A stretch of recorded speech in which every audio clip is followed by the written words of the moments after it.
Hi, this is Little Dwarf playing games while rambling incoherently into the microphone. Why? Well, just because I can, and I continue with System Shock 2 Blind.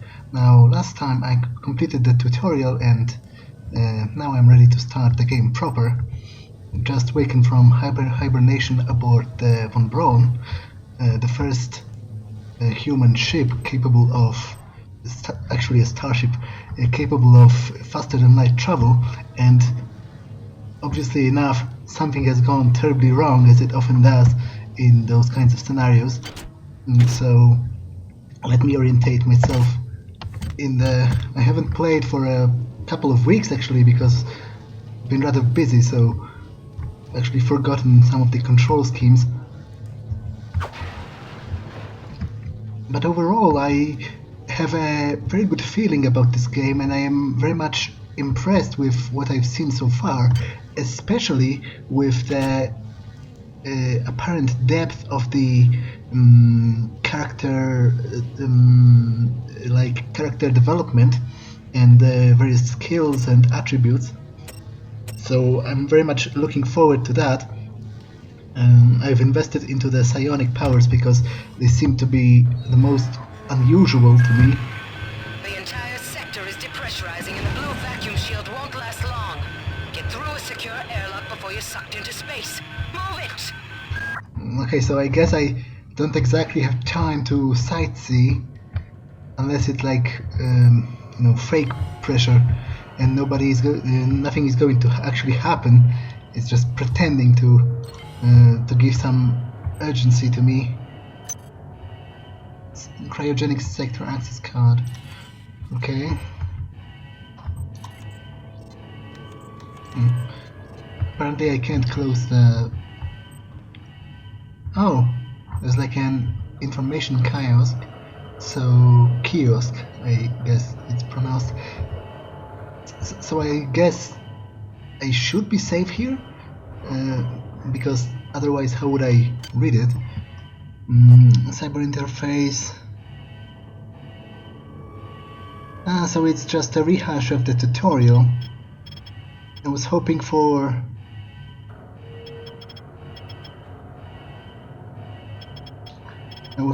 something that's actually related to the lore, as an actual in-game information of some sorts, but I guess no such luck.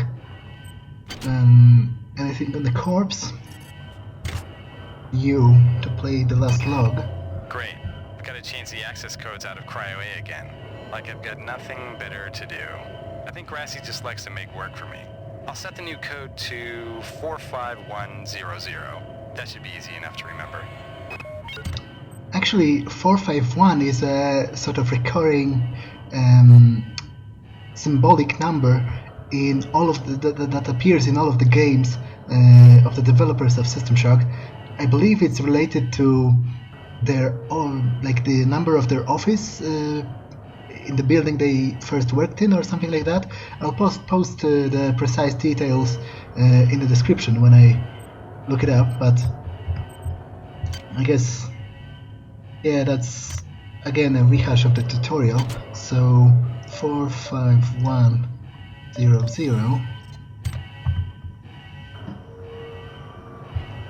Yeah, overall I must say, though some people are still alive here, albeit barely, probably not for long. But this is a difference from System Shock 1, so where you never actually met another alive human being. So I wonder if it'll change in this one. If Warning. Decompression event imminent. Please move immediately to Cryo Recovery B. Decompression event imminent. So I wonder if there'll be a chance to interact with some NPCs in a more like RPG manner, as in dialogue or something, or whether it'll again be mostly finding their audio logs. This power cell is dead. There should be a recharger nearby. Just use it and it will recharge all the power-driven devices in your possession. After you've recharged the cell, plug it into the auxiliary power unit. That should open the airlock door. Be quick about it. The vacuum seals won't hold up much longer. Airlock door inoperative. Auxiliary power override failure. I'm Please actually replace not power sure cell. if I am going to be killed if I tarry. It seems like a narrative framing rather than an actual threat, but I guess I shouldn't tempt the fate too much. Charge power cell. Yeah, I did charge it. At least I think so. Okay, I guess I need to drag it manually, which is a little annoying. But still, overall... Good. You've managed to get out before the whole area depressurized. I've just uploaded you some cybernetic modules. You can use them to upgrade your cybernetic rig at the upgrade units in this area. There are 4 types of units in the next room, 1 for each subsystem of your cybernetic gear. Stats, psi, weapons, and tech. But use the modules carefully. They're hard to come by. Okay, so basically the modules are like a stand-in for XP. Nanites, which are currency.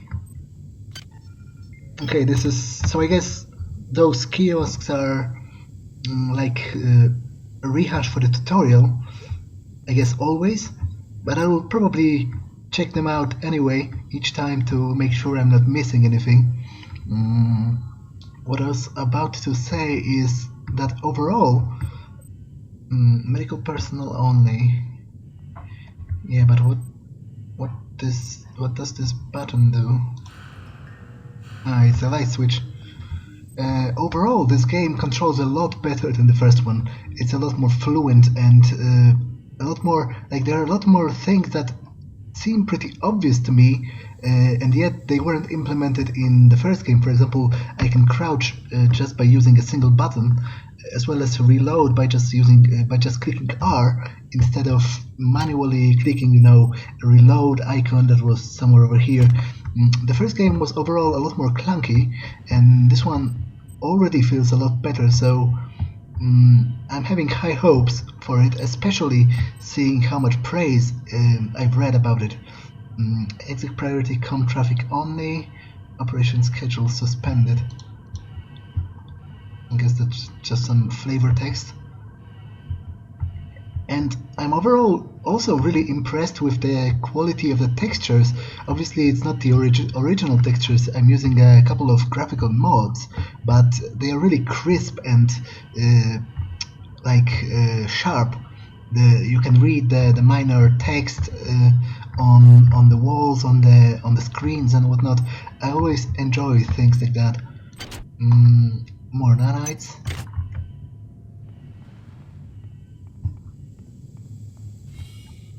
Okay, so I guess cryo recovery.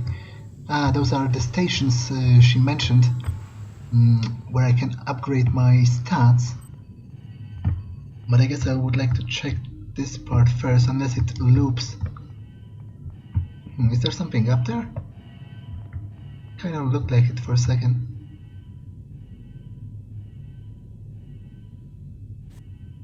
Oh, and I can actually scroll my weapons. That's actually very useful. Is there something there? Maybe I can, because I do actually have psi pull, which is basically telekinesis. So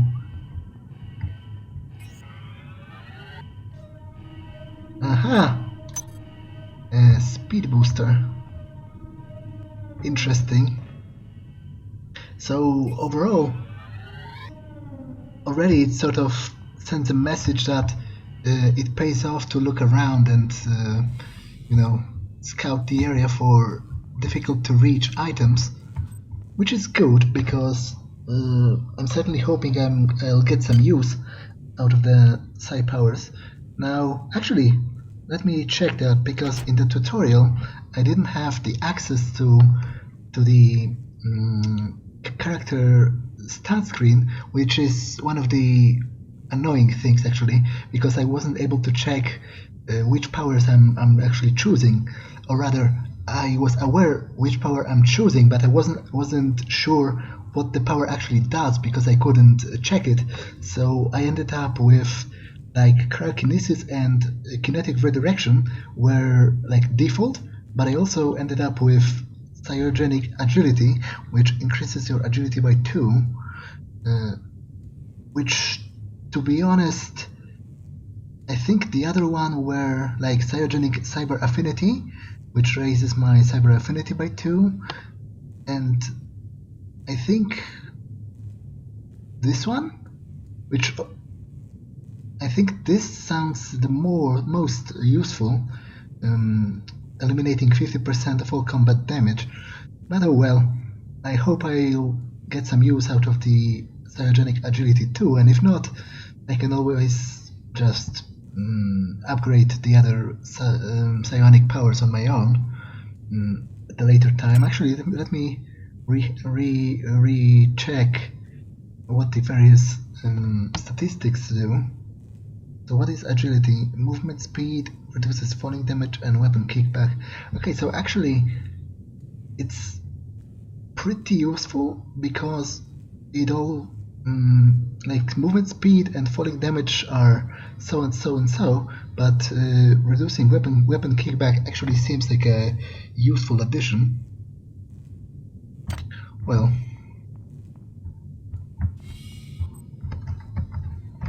this doesn't open fully, but it does from the other side. Yeah, and the textures for outer space are also really nice. I actually downloaded a texture pack specifically for this, which makes sense for it to be one, because obviously this game takes place in space, so I'd imagine there'd be a lot of looking outside windows.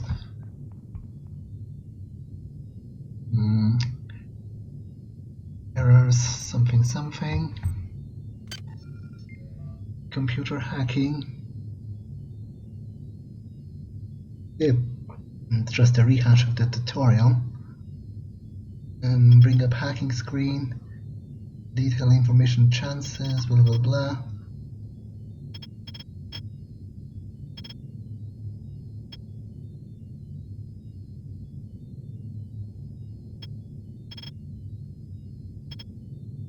Yeah, I'm actually still not sure how hacking works in this game, which unfortunately is a sad throwback to the first game, because I never quite figured out how the puzzles worked in that one, which always made me feel really dumb, because I'm not sure if it's entirely based on chance, or if there's some pattern that I don't realize. I guess I won't try to hack it yet, because I might learn the code, and that would make the hacking obsolete, especially given that there's a log here. Hey Doc, a security bot showed up with orders from you to place this grunt into the recovery freezer. I'm no cyber doc, but I know a plant job when I see one. I suppose you know they outlawed R-grade cyber goodies after that fiasco back on Citadel Station. But hey, I just work here, right? So it actually, I think this log talks about us specifically, because it mentions a grunt, so a soldier, and it mentions some cybernetic enhancements that were outlawed after the fiasco back at the Citadel Station. So the events of the first game. So it's already kind of interesting that we've been outfitted with tech that is illegal. It's kind of suspicious, if you ask me, but oh well.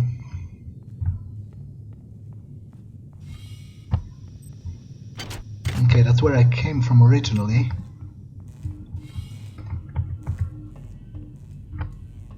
I guess I'll check the various stations to see what's the cost of upgrading my various attributes.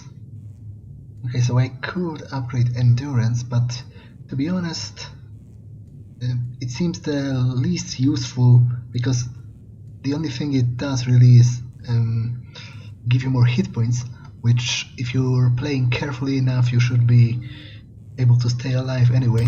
It doesn't give you any new abilities per se. Weapon skill. Now I actually have 0 weapon skill in all of them, Oh, that's quite costly. So I'm considering saving to at least...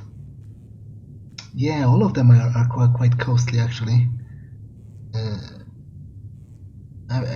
So I think I'll save the modules actually. Because I guess I could buy... Eliminates all weapon kickback. That's interesting. But I think I'll buy the cyber affinity because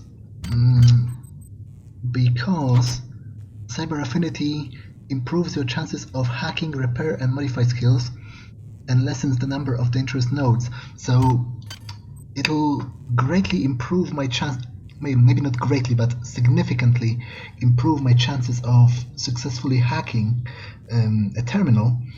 And if this game is anything like the first one, I imagine there'll be a lot of hacking. So I think I'll actually buy the Cyogenic Cyber Affinity, although it kind of makes me sad that I didn't choose it at the tutorial level, but oh well. Okay, Cyber Affinity. Okay, so it did work. And now...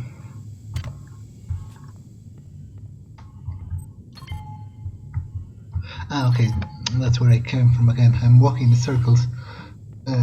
So I guess I didn't... Oh, but there's still the elevator here. I guess I should change to the cryokinesis, just in case I happen to run into an enemy. So I'm basically unarmed. Ah, that's the... Is there a way for me to quickly change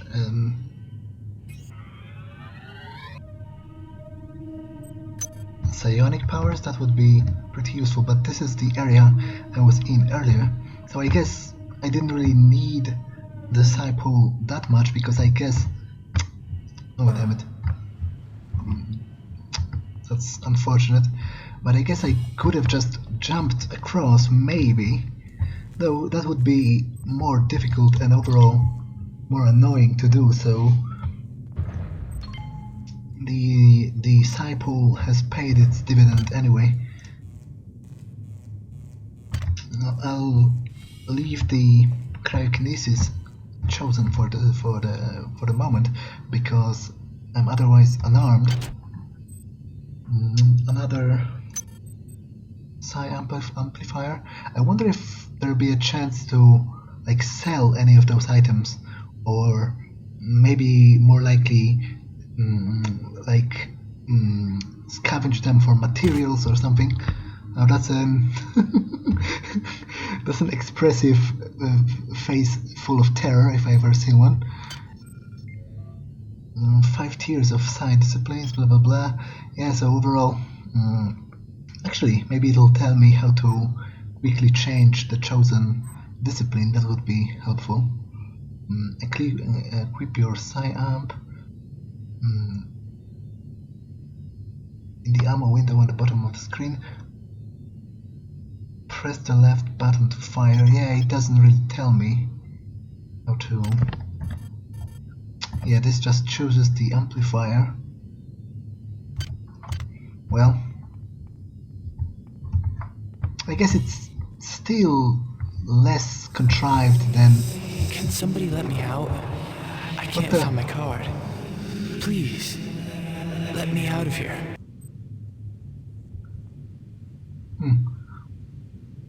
What the... Was that a ghost? Or like a hologram? It did feel very much like a ghost, because it had this echoey quality to its voice. But I'm not quite sure how ghosts fit into the universe. Okay, that's more rehashing of the tutorial. Infectious biohazard. Okay, that doesn't sound great, but equipping weapons. Ah, there's another log here, and some kind of a safe.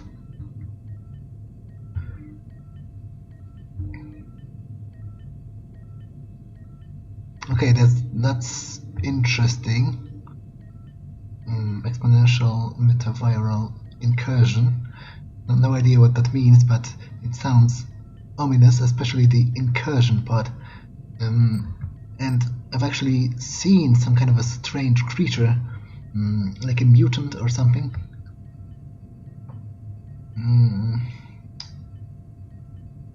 Okay. So were they running some experiments on enhancing humans or something like that? Guess I'll learn that eventually. Let's check the body. More nanites. How would I open the safe though, if I wanted to? There doesn't seem to be any controls. Well, let's check the log. Ah, it's not a log, it's a Science Sector access card. A mug. No idea what use would I have for a mug. Xerxes access session, blah blah blah. Doesn't seem to be anything particularly useful. Oh, wait. So there's no glass or anything. It's just a shelf. Oh, wait, there is glass. I can't actually pick that up. Though maybe I'll be able to break it just using blunt force. Yeah, that wasn't too hard, to be honest. But I've got an access card now. Before I proceed, though, I think I'll backtrack a little and try to hack the door that was closed, just so that I don't need to backtrack later. Although, again, if this game is anything like the first one, there will be a lot of backtracking anyway, which is something I rather disliked about the first one, so I hope this one handles it a little better. Okay, so I'll use that.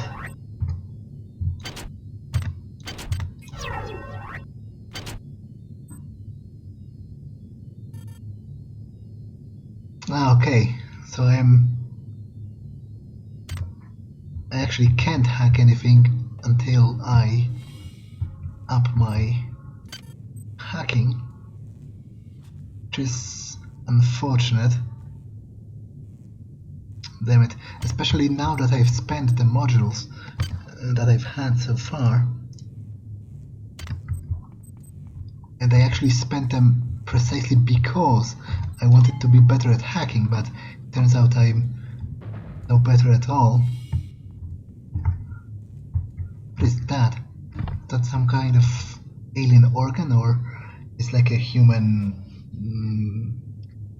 intestine or something? In any case, I think I explored this part.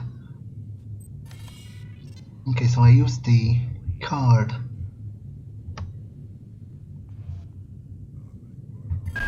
Well done. I'm uploading some more modules.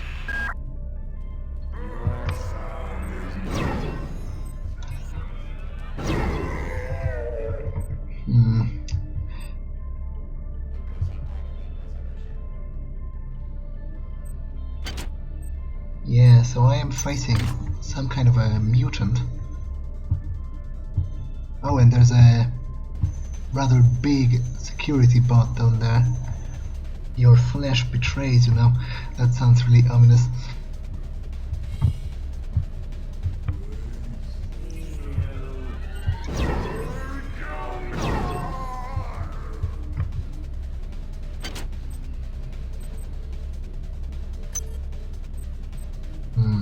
Unresearched object. Okay, so I guess I could research it if I had the appropriate skill. Maintenance droid traffic area. Keep clear. Yeah, I guess I should, because I don't think I can take it down. It seems quite strong. And it's locked anyway, and I can't hack it yet. Access tags. Okay, so is it... That insipid computer Xerxes has shut down the elevator as well. You can transfer power at the engine core on deck 1, which will get the elevator up and running again. But you can't use the elevator to get down there. Wait. There's some kind of maintenance access right on this hallway. You can use it to reach deck 1. However, it's locked, and Xerxes is hiding the passcode from me. Dr. Watts should have the code. He's probably in the crew subsection. Grassi has the key to get in there, but he's in the medical subsection, probably near the biopsy lab. Now get to the medical subsection and find Grassi. Yeah, and if my luck is anything to go by, they're probably all dead by now. TriOptimum security. Oh, so I could hack that as well, if I had the skill for it.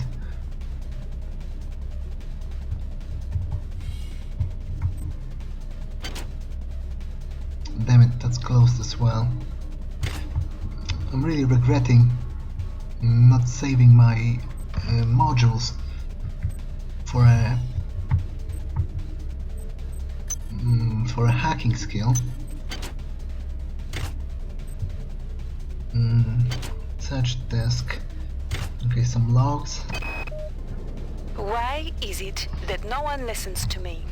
The security protocols on the Xerxes system are clearly immature.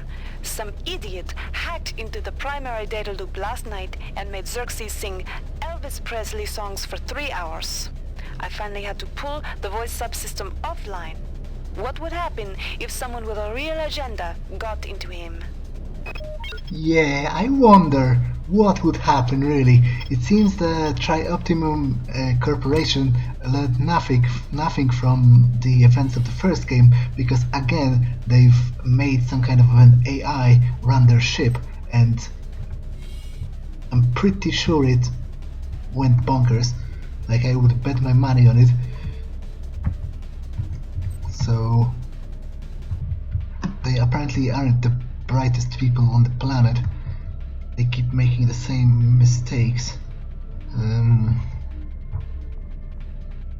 Okay, I'm kind of annoyed by the way this area branches out, because it makes me...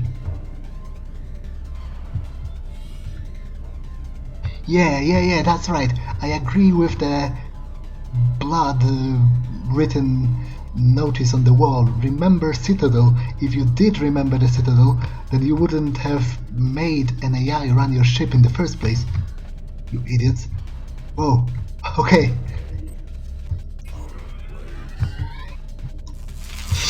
Damn it, I've suffered the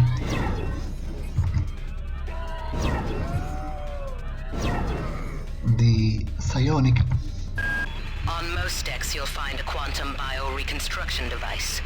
Xerxes shut them all down, but I've discreetly put them back online. You'll need to interface with each machine locally to provide a quantum entanglement sample. Once you do that, the device will be able to rebuild your body essentially from scratch. It's not pleasant, but it's preferable to slow decomposition. Okay, so a couple of things here. Apparently the reconstruction chamber mechanic from the first game makes a return, so once you enable them, you can't be permanently killed. You just respawn at this place once you're killed. On one hand it's convenient, but on the other hand I don't quite like it. It seems too convenient and a little too implausible for me to really enjoy. It seems like a crutch, and I'm not really keen on that. But oh well, it's part of the world and I'm going to use it if it's provided. Second, the faces on some of the models are rather strange, though I guess it's the fault of the reskin and the mods more than the original game. I wonder how they compare. But it's nothing like game breaking. it's not even really that bad. I could very well imagine this to be a face of someone, who died in shock or something. Like, it's a little too video gamey, so there's a slight uncanny valley idea to it, but in general, it doesn't really look that out of place. So I don't have anything against it. It's just a little funny. Okay, another log. Search a body bag. Nothing there. I got called up around 0430 to help unload the shuttle coming back from Tau Ceti. Kerenskin was there alone. Jesus, what the hell happened to him? He'd lost most of his hair, and you could see these lumps on the side of his neck. And that smell. I told him he should go see Dr. Watts, but he told me to mind my own business. Well, la-di-da. Okay, so we've got some beginnings of the plot unfolding here. Apparently, well, I guess Tau Ceti is like another planet or something, or maybe a space station. But anyway, it seems one of the crew has picked up some kind of alien parasite or something, because you can see the lumps on the side of his neck. So I guess that's where the mutants might have come from. And another thing that's interesting, the title of this note is All Work and No Play, which is a reference, I'd assume, to The Shining by Stephen King, where it's a sort of it's a very important phrase to the protagonist, because it's connected to him basically snapping and going insane. So I wonder if it'll become somehow relevant to this game as well, but I guess I'll find out eventually. Okay, so judging from all the body bags, I'd say this is like the morgue or something.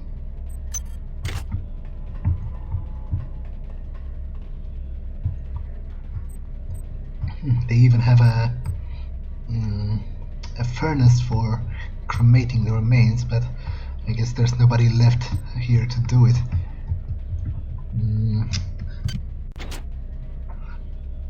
Oh, that's quite a handy map.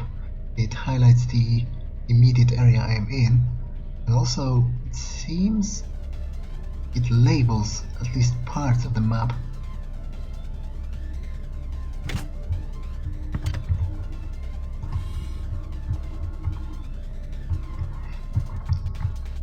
But as I mentioned, I am kind of annoyed by how this part of the level has opened up, because it makes me uncertain as to which direction to choose. Damn.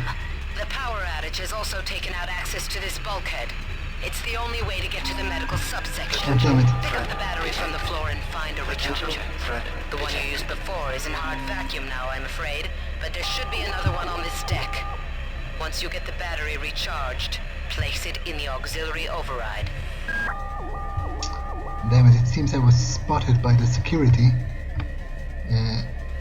So I guess I should expect company. And I can't quite disable it because I lack the... Security alert terminated. Oh. Oh, damn it.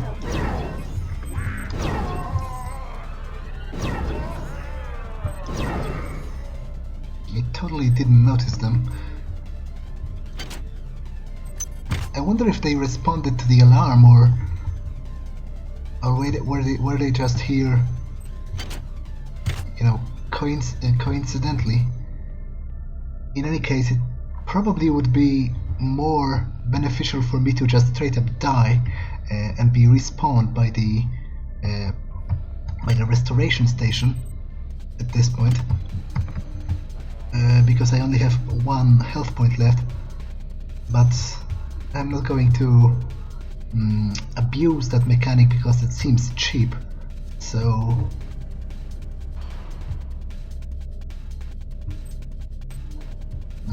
So instead I'll just use a med hypo.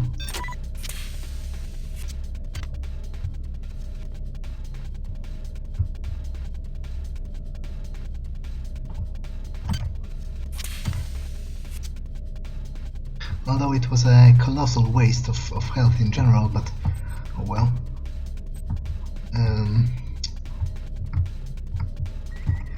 Damn it. I wonder if I can... Energy supply, okay, connection, BIOS. I wonder if I can destroy the cameras remotely by firing at them or something. I guess I have to... Yeah, I can. Good to know. Xerxes has control of the ship's security system.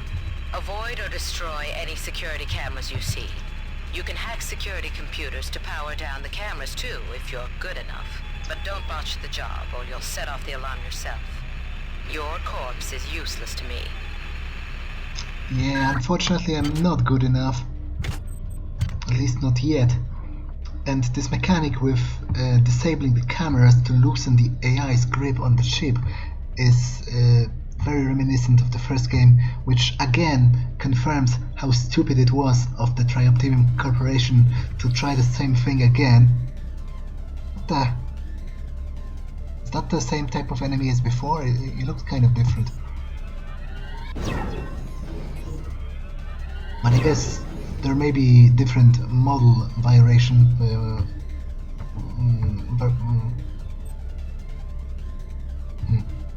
I think I've heard another one.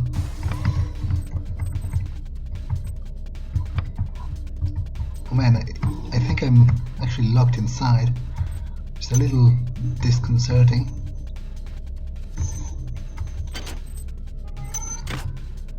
Is that a monkey sound? What the?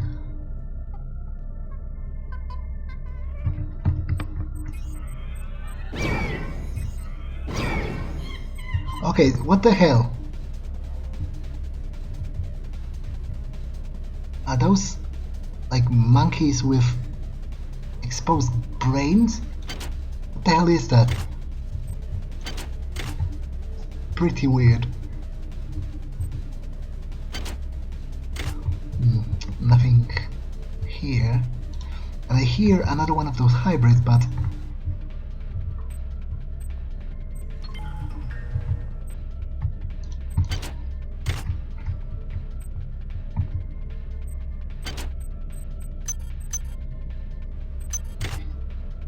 okay, so anti-toxin hypos.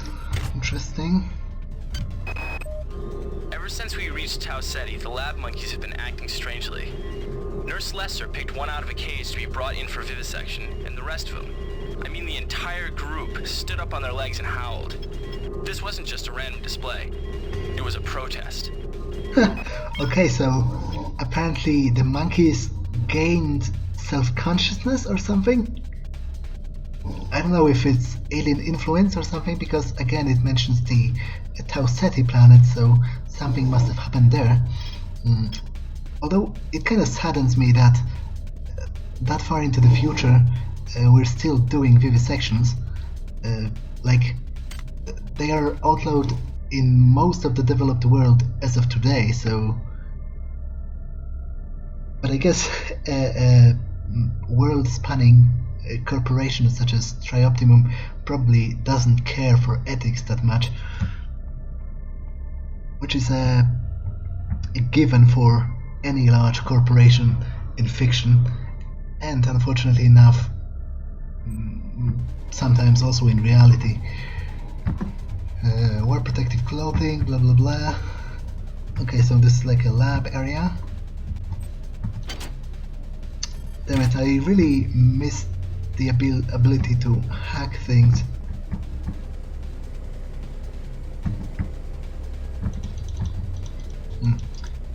Can't open any of those hatches.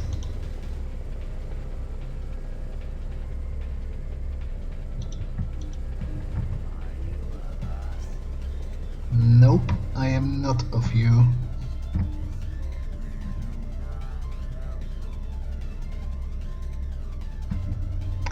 He actually saw me through the glass, which is interesting. As far as the game mechanics go.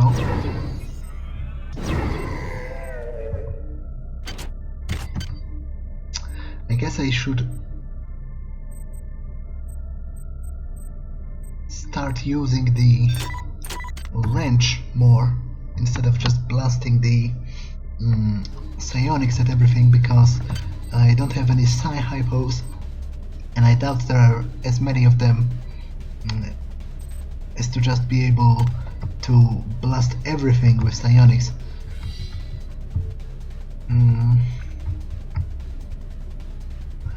But you know what? As disjointed as my exploration of the first part of the ship was, I think it's a decent enough place to end this first proper episode outside of the tutorial. So I'll end it here and see you in the next one. Bye.